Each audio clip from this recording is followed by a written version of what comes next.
अस्सलामु अलैकुम वरहमतुल्लाहि वबरकातुहू। आज जब गूगल पर सर्च करने के लिए गूगल सर्च इंजन को खोला तो वहाँ पर गूगल पर कुछ इमोजीज़ या कुछ यूँ कह लीजिए आप स्टिकर्स बने हुए थे जिसमें सब लड़कियों के औरतों की तस्वीरें थीं। तो उसको देखकर ऐसा महसूस हुआ कि शायद आज आलमी वुमेंस डे है, इंटरनेशनल।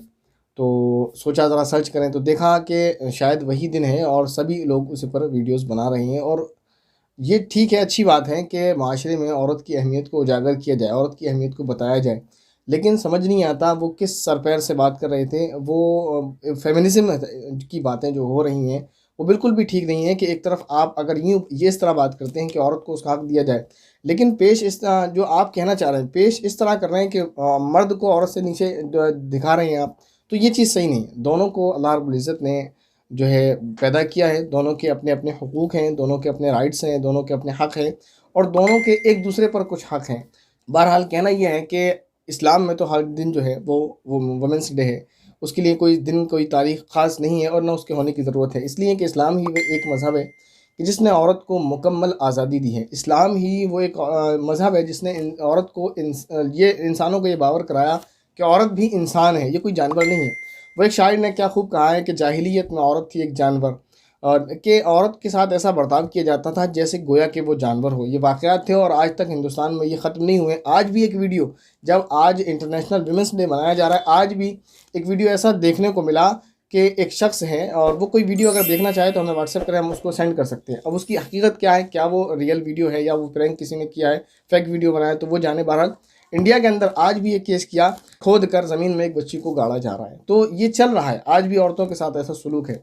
उस ज़माने में आप तारीख़ को पढ़ेंगे तो ईरानी हों या यूनानी हो या कोई और हो, वहाँ औरत की क्या हैसियत थी। ख़ुद हमारे मुल्क में सती प्रथा, जिसके बारे में आप जानते हैं, बेवा से निकाह करने को एक ऐब समझा जाता था और बेवा का निकाह दूसरा करने को ये भी बहुत बड़ा ऐब समझा जाता था, जो आज तक बाकी है, ख़त्म नहीं हुआ है।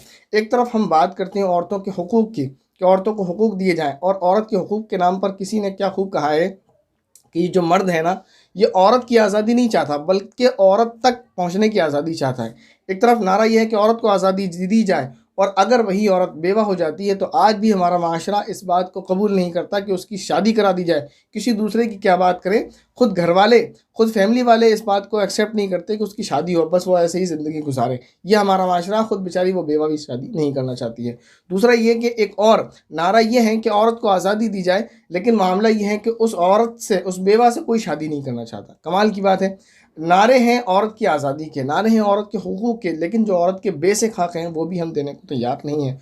वो इस्लाम ही है जिसने औरत को मर्द को वो फ़ज़ाइल बताए, वो हुक्म दिया कि अगर वो औरत से, बेवा औरत से निकाह करता है कोई शख्स, तो उसकी क्या फ़ज़ीलत है और क्या उसको अजर व सवाब मिलता है। न सिर्फ़ ये कि कहा, बल्कि करके दिखाया।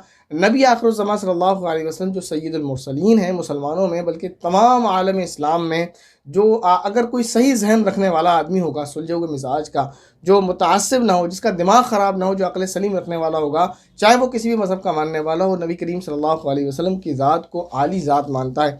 एक ईसाई ने एक किताब लिखी दी 100, उसमें भी उसने नबी करीम सल्लल्लाहु अलैहि वसल्लम को फर्स्ट पोजीशन दी, हालांकि वो खुद ईसाई था, और उसने ईसा अलैहिस्सलाम को दूसरे नंबर पर रखा।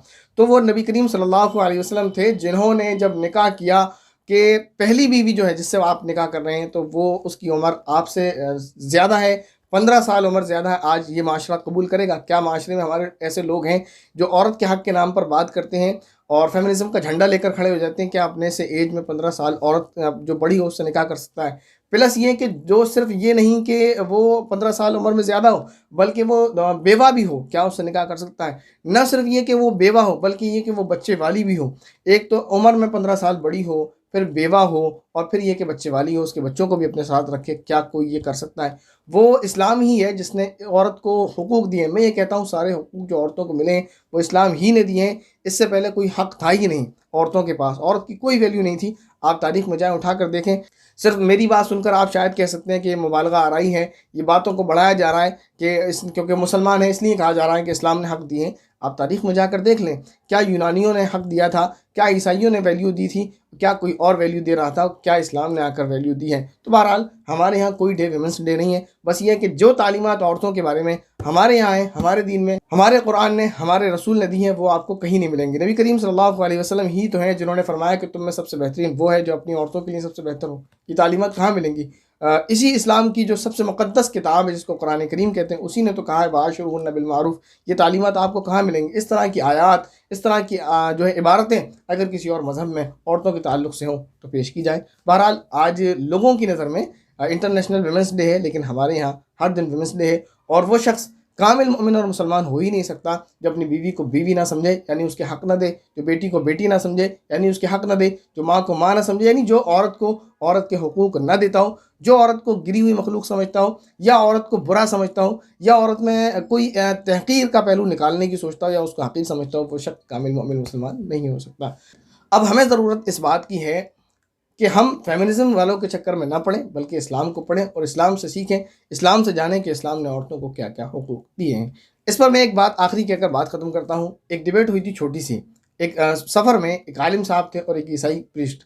उसने ये कहा कि तुम लोगों ने इस्लाम के नाम पर औरतों पर बहुत जुल्म किया है, ये वो वगैरह, और घूम फिर कर उन सब की बात एक चीज़ पर आती हुआ है पर्दा, क्योंकि इनको पर्दा बहुत खलता है। इनकी जो है बस कहा नहीं जाए, बस जो भी है बस आप समझ रहे हैं, तो इनको पर्दा बहुत ज़्यादा खलता है। उसने लेकर पर्दे पर ही अटैक किया कि आपने औरतों को बिला वजह कैद करके रखा है पर्दे में। तो उन्होंने कहा अच्छा एक बात बताएं, पर्दा क्या सिर्फ हमारे यहाँ, आपके यहाँ नहीं है? आलिम साहब ने जवाब दिया वो पर्दा तो आपके यहाँ भी, आपकी नन क्या करती हैं चर्च के अंदर, वो क्यों पर्दे में रहती हैं? तो कहने लगे कि वो आम औरतें नहीं हैं, वो मुक़द्दस औरतें हैं। ऐसे समझे जैसे राजा की बेटियाँ हैं, यानी अपने इलाके की और अपने बड़ों में सबसे बेहतरीन।